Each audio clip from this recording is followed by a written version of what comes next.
in 2010. In 2010, in August 2010, I was transferred to Zimbabwe in Hwange to be the principal of a technical school. Now, being trained in philosophy, then they ask you to be a principal in a technical school where there is tailoring, bricklaying, and some kind of computer studies, with nothing to do, having nothing to do with what you are supposed to be doing. It was a challenge. I don't call it an obstacle, but a challenge to my own calling and a test to the life of obedience that I pledged 25 years ago. Since on the 15th of August, I celebrated 25 years of being a Salesian, a religious, and on the 17th of May, 15 years as a priest. Now, after that challenge, I accepted. I went to Zimbabwe with tears that the superiors just don't like me. You know, the immediate reaction when something happens to you, you just take it, you are not liked. They don't like you. So I left. I went to Zimbabwe there. I didn't want my spirit to die because of wanting to react to that transfer. But vibrant and enthusiastic as I was, I said, I'll find my place there.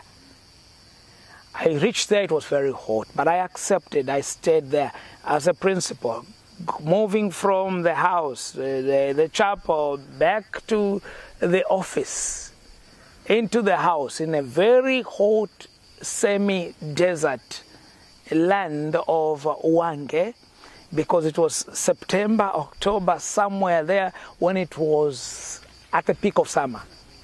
But I stayed there. And since I did a diploma in social communications, I wanted to keep myself busy. I didn't want to kill my spirit. So I kept myself busy on Facebook, giving a summary of the preaching in a paragraph on my status. And I didn't know that a number of people were following until one day I decided not to do that. I was tired. I said, anyway, who is following it up anyway? And I was not allowed to get involved in the diocese with anything more serious than just celebrating Mass on a Sunday and coming back to the house. We were running 2 parishes, and one priest was managing the 2 parishes, and I was not allowed to help him with 1 parish. He just told me, I was told, you are just supposed to be in the school and just helping on a Sunday with masses. That's it. Okay.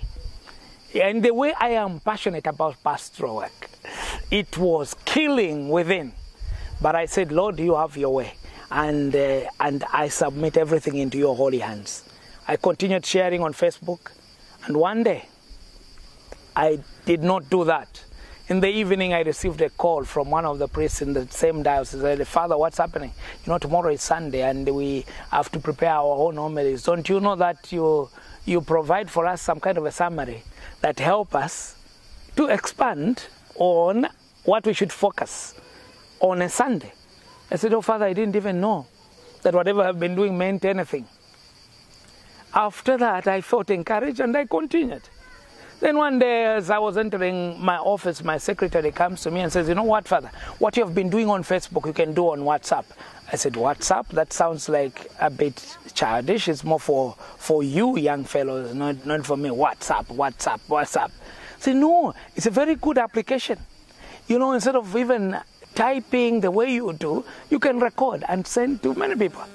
You can even know your recipients than what you do on Facebook, because anyone comes and you don't know who is seeing what you post. And that is how I got into WhatsApp ministry in 2012. I never knew it would come to this, because the way I started was I would just record when I am celebrating Mass.